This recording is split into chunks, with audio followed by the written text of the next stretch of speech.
오늘은 주시장이 뜨거웠습니다. 5천을 향해 질주하고 있는데요. 4,800을 돌파했습니다.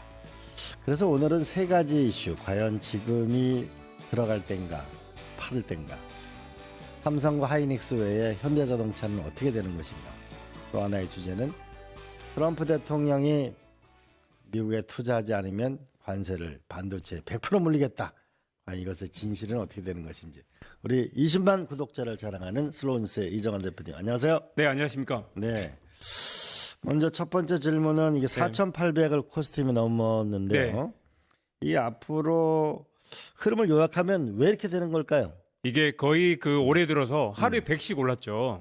첫 거래일에 1월 2일에 4,300, 둘째 거래일에 4,400, 셋째 거래일에 4,500, 그다음에 지난 12일에 4,600, 14일에 4,700, 16일에 4,800을 넘었고요. 오늘 4,900을 넘었습니다. 그래서 연초 이후에 거의 15% 이상을 상승을 했고요.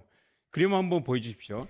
우리가 이제 오늘 그 인터넷에 돌아다니는 짤방 중에 이런 게 있습니다. 한국 경제가 삼성과 하이닉스가 떠받치고 있고 두바이 쫀득 초콜릿 두쫑쿠가 이렇게 이제 떠받치고 있다라는 이야기인데, 이게 사실은 이제 약간 그 과장된 이야기입니다. 사실 이제 우리가 많이 이제 삼성과 하이닉스가 떠받치고 있다고 생각하지만 지금 사실 종합주가지수에서 코스피에서 이제 삼성 하이닉스의 비중이 높은 건 사실이지만 상대적으로 모든 지표가 지금 다들 반등하고 있는 상황이라서, 그리고 이제 오른쪽에 보시면 두바이 쫀득 쿠키가 뭐 이렇게 최근에 인기가 있죠. 그렇지만 이게 이것뿐만 아니라 여러 지표가 매우 좋다. 이 그림도 한번 보십시오. 올해 들어서 한국만 15% 가까이 올랐고요. 전 세계에는 2.3%, 미국은 1.4%. 전 세계 가장 많이 오른 시장이 한국 시장입니다. 네. 대만도 8.4%고요. 이거는 이제 이 그림은 보면 이제 그 종합주가지수 이제 2080년부터 그림이고요. 이거는 그 윤석열 비상계엄 이후에 2,400에서 뭐 5천까지 올라 2배 이상 올랐습니다. 그리고 이재명 대통령 당선 이후로 보면 4,200에서 4,900까지 꽤 많이 올랐습니다. 그래서 이제 우리 5천까지는 한 이제 100 미만 정도 남겨놓은 그런 상태입니다. 알겠습니다. 그런데 시청자들이 여기서 제일 궁금한 것은 현재가 상투냐, 꼭지점이냐, 아니면은 지금 들어가도 되느냐, 이런 건데 그건 어떻게 분석되나요? 네, 그래서 이제 그 몇 가지 이제 그 전문가들 의견을 들어봤더니 이렇습니다. 코스피 랠리에 7가지 이유가 있다. 그럼 한번 띄워주셔도 좋습니다. 일단 이재명 정부의 이제 그 코스피 5천이라는 그 지표가 먹혔고, 두 번째는 트럼프의 관세 충격이 생각보다 크지 않았고요. 세 번째, 미국 경제도 나쁘지 않았습니다. 여전히 미국 경제도 꾸준히 상승하고 있고 소비도 살아 있습니다. 한국 경제 펀더멘털도 이번에 이제 그 반도체와 자동차 위주로 살아 있고요. 무엇보다 반도체 경기가 굉장히 좋고, 여섯 번째는 내란 극복이 굉장히 한국 경제 에너지가 됐다. 일곱 번째는 호재가 또 계속 나왔습니다. 그 올해 6월에 MSCI 모건 스탠리 캐피탈 인덱스에 한국이 선진국 지수에 들어가면 60조 원 정도 외국인 유입이 추가로 들어올 수 있다. 그래서 여전히 매우 좋은 상황이고요. 어제 그러니까 이제 그 박현주 미래에셋 회장 인터뷰가 조선일보에 실렸는데 보면 이런 얘기를 했습니다. 미국과 중국이 글로벌 GDP에서 27에서 17%를 차지하고 있는데 인도가 앞으로 10%를 차지할 거고, 그러니까 미국, 중국, 인도에 투자를 하고 나머지 하나를 투자한다면 한국, 전 세계 그 자본가들이 미중, 인도, 한국까지 4분의 1씩 투자하는 그런 흐름이 생겨나고 있다. 그리고 AI가 이끌고 있지만 다른 섹터를 봐야 되는데 한국 같은 경우 이번에 자동차도 좋고요. 여전히 유망하기 때문에 지금 뛰어들어도 늦지 않았다. 그리고 우주산업, 피지컬 AI가 성장성이 여전히 크다라는 이야기를 하고 있습니다. 그래서 보면 이 4분의 1 법칙에 보면 이 그림 보시면 이렇습니다. 미국, 중국, 인도, 한국까지 전 세계 그 자산가들이 한국을 하나의 그 아직은 규모가 작지만 성장하는 산업을 하나 보고 있다라는 거고요. 이 그림도 한번 봐주십시오. 전 세계 글로벌 GDP에서 파란색이 미국이고요, 빨간색이 중국, 그다음에 노란색이 EU입니다. 그리고 이 녹색이 인도인데요. 이 네 개의 이제 글로벌 이제 경제 주체가 있는데 EU는 빠져가고 있고 한국이 새로운 경제 주체가 될 거다. G4 중에 하나의 한국을 투자 주체로 삼아야 된다라는 그런 게 이제 박현주 회장의 조언입니다. 네. 긍정적인 소식인데요. 네. 삼성전자와 하이닉스 이거는 앞으로 어떻게 될까요? 사실 이제 삼성전자는 여전히 굉장히 이 매출이 좋죠. 그래서 이제 삼성전자가 하이닉스 두 반도체 기업이 올해 300조 매출을 낼 거다라는 얘기가 나오고 있습니다. 문제는 이제 이게 다른 업종으로 확산될 거냐라는 게 이제 중요하죠. 그래서 이제 코스피 전체로 보면 물론 삼성전자, 하이닉스가 주도하고 있지만 이 그림도 한번 봐주십시오. 이게 이제 PER이라고 하죠. 주가 자산 비율입니다. 그러면 이제 주가 대비 얼마나 이제 주가 이익 비율이죠. 주가 대비 이익이 얼마나 되느냐를 보면 2006년부터 보면 지금이 역대 평균 대비 좀 낮은 편입니다. 그래서 이제 아직은 이익 대비도 주가가 좀 괜찮은 편이고 주가 자산 비율로 봐도 아직은 높지 않다. 평균 대비 낮다라는 거고요. 이 그림 한번 보시면 전 세계 이제 그 비율을 나타낸 건데요. 호주, 스위스, 태국, 프랑스, 일본, 미국 등등 보면 한국이 주가가 많이 올랐지만 여전히 선행 자산 대비 비율로 보면 여전히 세계에서 가장 낮다.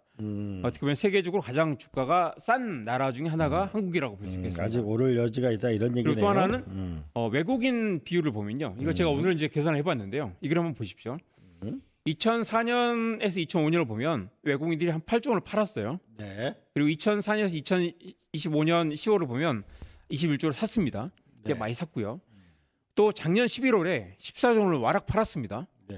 그리고 올해 들어서 이제 6조 원을 샀는데 대략 보시면 지금까지 판 것보다 산 게 좀 적습니다. 그래서 여전히 외국인들이 관망하고 있지만 한국 주식을 사야 될 수요가 여전히 있다. 그래서 아직도 이제 외국인들이 돌아오기만 하면 주가가 굉장히 많이 오를 수 있다라는 전망을 할 수 있겠습니다. 네. 이 그림 마지막 한번 보겠습니다. 이 그림 보면 외국인들이 이제 작년 12월 대비 올해 1월에 뭘 사고 팔았나를 보면요. 네. 보면 이제 음영거래된 부분, 철강, 건설, 기계, 조선, 자본재를 많이 샀고요. 네. 그리고 이제 많이 팔았던 부분이 자동차와 반도체를 팔았습니다. 왜냐하면 우리가 자동차와 반도체가 여전히 상승세가 높다고 하잖아요. 그러면 이익 실현을 했다 이렇게 보는 건가? 이익 실현 일단 했고 여전히 다시 자동차 반도체를 돌아올 수 있다. 그러면 이 개인들이 여전히 반도체와 자동차에 올인하고 있지만 이 부분의 성장세가 높다고 할 수 있겠습니다. 또 하나는 뭐냐면 이제 현대자동차가 삼두마차에 진입을 하게 될 거다. 네네. 이제 피지컬 AI 대표 회사가 네네. 될 거다. 네. 이런 얘기가 있는데 그 내용은 뭐예요? 그렇습니다. 이 그림도 한번 봐주십시오. 이게 이제 작년 2024년이고요. 현대차는 이미 생산 공장이 외국에 나가 있습니다. 빨간색이 외국이고요. 파란색이 한국인데 이미 이제 2024년 기준으로 절반 이상이 외국에 생산하고 거의 80% 이상이 외국에서 판매를 하고 있습니다. 이게 이제 2025년은 아직 정확한 집계가 안 나와서 음영거래된 부분 그리고 이제 정확한 부분은 이제 제가 확인한 부분인데요. 여전히 작년 2024년과 25년 네. 거의 비슷하긴 한데 여전히 판매와 생산이 거의 절반 이상, 판매는 거의 80% 이상이 외국에서 판매를 하고 있는 상황인데 이게 갈수록 커지고 있고 전 세계 이제 글로벌 판매에서 거의 한국이 이제 4위까지 올라와 있는 상태입니다. 그렇기 때문에 그리고 올해 이제 CES의 주역이 현대차라고 하지 않겠습니까? 그래서 이제 현대차의 시장 전망이 굉장히 좋다. 그리고 이 그림 한번 봐주십시오. 이게 이제 주가 수익 비율인데요. 이익 대비 주가가 어느 정도 수준이냐를 보면 왼쪽에 테슬라, 그다음에 이제 중국 기업들이 있고요. 한국 기업은 여전히 아직 이 PER이 7.6 그리고 6.0 정도 굉장히 낮은 상태입니다. 그렇기 낮은 때문에 상태네요. 예. 이게 한국이 이제 PER을 제대로 평가받는다면 테슬라 무려 200배 넘습니까? 그렇죠. 넘으니까요. 여기에 이제 한국이 보스턴 다이내믹스 같은 이제 우리 로보틱스 성장성이 반영이 된다면 지금보다 훨씬 더 많이 오를 수 있다라는 전망이 나오고 있습니다. 예. 이제는 TSMC로 넘어가 보죠. 네네. 미국이 대만에 대해서 2,500억 달러를 투자해라. 안 네네. 그러면 과세하겠다. 이러니까 이제 2,500달러. 이거는 관세 면제가 된다는 보도가 이건 뭐죠? 주말에 나온 뉴스인데 다들 깜짝 놀랐죠. 우리 네. 관세 전쟁이 다 끝났다고 생각을 했는데 일단 이렇습니다. 미국의 반도체 공장을 지을 경우 생산량의 1.5에서 2.5배까지 관세를 매기지 않기로 관세를 부과하지 않겠다. 그러면 한국에서 만들어서 가는 반도체는 관세를 매길 텐데 미국의 공장을 지금 매기지 않겠다라는 게 이제 트럼프의 변덕이기도 하고 계속해서 트럼프도 이제 미국도 이 반도체가 만큼 중요하다는 거 알고 있다는 거죠. 근데 반도체 이를테면 메모리 업체 세 개가 미국의 마이크론과 한국의 하이닉스 그다음에 삼성전자 세 개 업체인데 네. 이걸 수입하지 않을 수는 없거든요. 그러니까 네. 이게 트럼프의 블러핑이라는 얘기도 많이 나오고 있습니다. 한번 네. 질러보고 계속 유리한 조건을 얻는 거다라는 얘기 나오고 있는데요. 일단 이제 진행 중인 동안에는 생산 규모의 2.5배, 공장 완공된 이후에는 1.5배까지 무관세로 허용한다. 그리고 그 이상은 이제 관세를 100% 물린다는 건데요. 그러면 이제 한국에서 미국으로 수출하는 반도체는 100% 관세. 예를 들면 10,000원짜리를 10,000원의 관세를 물린다라는 굉장히 가혹한 조건인데, 사실 이 발언이 이 하워드 러트닉 그 장관이 마이크론 테크놀로지의 이제 그 공장에 가서 이 축사 비슷하게 한 말이라서 여전히 아직 확신하기 어렵습니다. 그렇지만 이게 당근이 아닌 째찍이다라는 얘기를 했지만 여전히 이제 미국 수출이 쉽진 않다라는 의미로 볼 수 있을 거고요. 네. 또 동시에 미국이 엔비디아 칩을 중국에 수출하기로 했습니다. 그 말은 뭐냐면 미국은 여전히 이제 그 반도체와 AI를 성장산으로 보고 있고 여기서 주도권을 가져가고 싶다라는 강한 의지를 갖고 있다고 볼 수 있습니다. 네.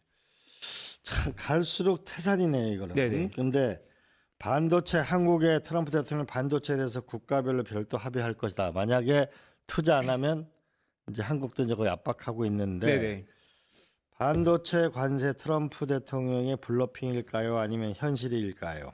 일단은 전 세계적으로 그 반도체는 지금 공급이 부족한 상황, 네. 웃돈을 주고서 살 수밖에 없는 상황이기 때문에 네. 트럼프가 한국 반도체, 특히 이제 삼성전자와 SK 하이닉스 반도체를 뭐 미국의 공장을 가져오지 않으면 100% 관세를 물리겠다 하는 건 일단 아무리 두 회사가 미국의 공장을 짓고 싶어도 이거 짓는 게 최소 3년, 길게는 5년, 10년까지 걸릴 거기 때문에 그렇게 하면 미국의 삼성전자 반도체를 원하는 기업들이 이미 그 비용 부담이 커지지 않겠습니까? 그리고 그렇죠. 이미 또 그 지금 우리 노트북 최근에 그 컴퓨터 한번 사려고 하신 분들 보셨는지 모르겠지만 1년 전에 한 100만 원 정도 150만 정도 사던 그 노트북 컴퓨터가 지금 500만 원까지 갑니다. 어이구야. 같은 사양인데. 네. 왜냐하면 거기에 들어가는 메모리 반도체, 결국 삼성과 하이닉스가 만드는 반도체 가격이 올라서 그런 건데요.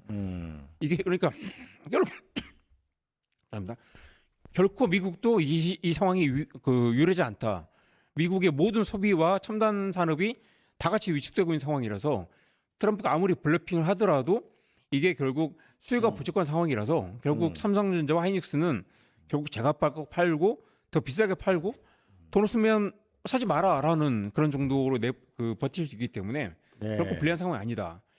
이 그림 마지막으로 한번 보여드리고 싶은데요. 이게 이제 올해 들어 이제 그 그림 잘 안 보이지 모르겠지만 모든 업종의 이제 그 올해 그 실적 전망을 나타내는 그림입니다. 보시면 이제 어떤 것들은 이제 오른쪽으로 그 우하향하고 어떤 것들은 상향하는 거 볼 수 있을 텐데요. 이 중에 5가지를 꼽아 보겠습니다. 보시면 이제 왼쪽에 전력기기, 그다음에 조선, 그다음에 지주회사, 전략기기 조선, 지주회사. 지주회사, 그다음에 오른쪽 하단에 반도체와 유틸리티. 이 반도체와 5개 유틸리티. 업종은 네. 작년과 올해 들어서 계속 상승하는 업종이라서 이 업종들은 아무리 미국이 압박을 하더라도 여전히 상승하고 있다. 그리고 한국 경제 올해 코스피 상승을 이 5개 업종이 주도할 거다라고 볼 수 있겠습니다. 알겠습니다. 자, 오늘은 여기까지 해보겠습니다. 네네. 항상 시장은 우리에게 다양한 질문을 던집니다. 과연 내일은 어떠한 또한 변화가 없을 것일까요? 근데 분명한 것은 실력이겠죠. 자, 오늘까지 말씀 나눠주신 슬로우뉴스 이정환 대표님 고맙습니다. 네, 고맙습니다.